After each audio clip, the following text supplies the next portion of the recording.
Hi, everybody. Chris Englebert with Englebert Financial Advisors in Allentown, Pennsylvania with the weekly Englebert Angle. And I'd like to thank the QDEC crew again for putting this process together for us. We really appreciate it.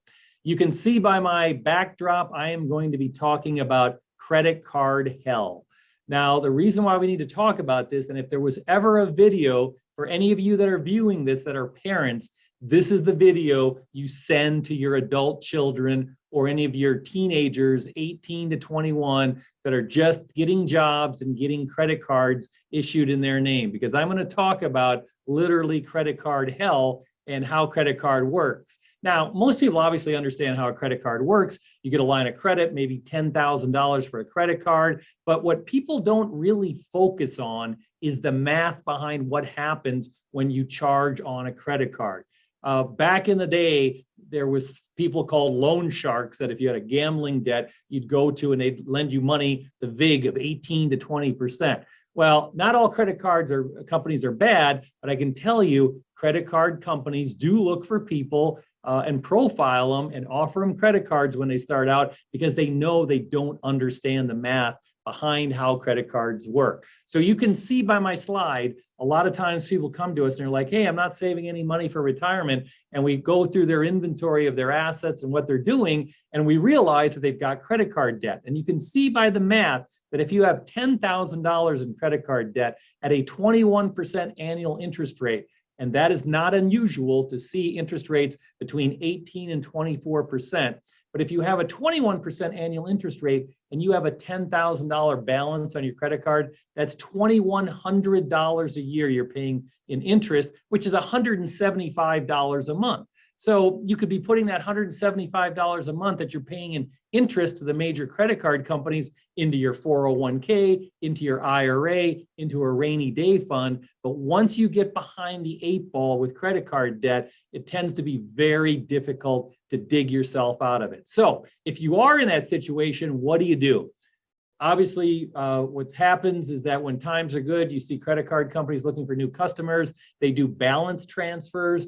You'll get in the mail, hey, transfer your balance to our credit card company and pay 0% interest for a year. Not a bad idea, but you have to look at what the transfer fee is. The transfer fee may be as high as 4 or 5%. Again, not a bad deal, because if the transfer fee is 4% or $400 a year to transfer that credit card balance, and you're paying 21%, you are saving some money. But the catch is you've got to pay off that balance after 1 year, because if you don't, read the fine print, you'll see that any balance that's on the balance transfer jacks up to 18, 19, 20%, and then you're back in the hole all over again.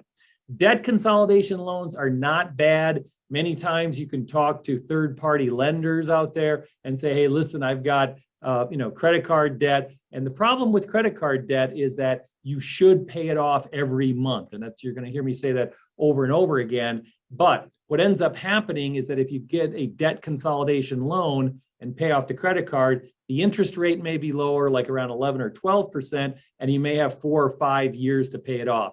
Not a bad thing to do. The other thing to do with home prices being up right now is do a home equity loan. So if your home that you purchased was worth $200,000 and it's now $300,000, and your equity beyond your mortgage is $50,000 or $60,000, it may be a good time to use a home equity loan. One of the best things about it is home equity loan interest rates are still very low right now, 2.5%, 3%. The other thing is interest rates can be a write-off. You got to check with your CPA as far as what qualifies for a home equity loan write-off as far as interest goes. But a home equity loan is something that we suggest typically because it allows you to do a clean sweep and get rid of all the balances that you may have in its entirety. Now, the key behind doing the debt consolidation is not to keep spending on the credit card, because obviously if you do a home equity loan and you wipe out the credit card debt, you can now go out and buy some more stuff. One of the things I keep saying to people is stop buying stuff. One of the other things you can do is sell items to pay off debt. I saw a recent study published that the average homeowner has about $3,800 of stuff around their house, in their garage, etc., that they're not using. You may have a paddle board that you bought 2 years ago that you thought you're going to become a paddle board expert, and you haven't taken it out yet. or ever used it, sell the paddle board, sell that extra bike, sell the couch, sell the stuff that's down in the basement on Facebook Marketplace or any other place to get that cash and earmark it to pay off the debt is what you want to do. So how to use credit cards? The best way to use credit cards is to pay them off every month. So for example, I'll tell you what we do in our family is we have a credit card that has an annual fee with a very low interest rate. There are very low interest rate credit cards out there, 8-9%. It has a low annual fee.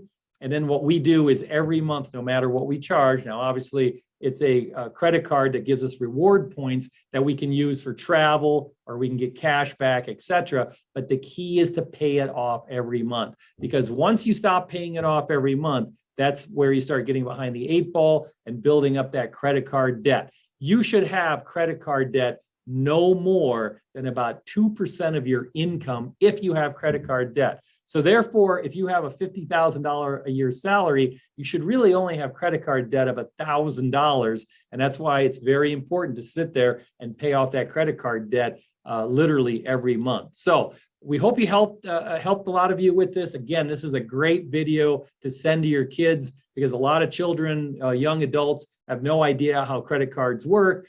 They get their first job, they get a couple of credit cards in the mail, and they go out and they spend it, and they buy Chipotle, and they buy something for their truck, or they buy something for their apartment, and all of a sudden they have $3,000, $4,000, $5,000 worth of credit card debt that they literally can't pay off.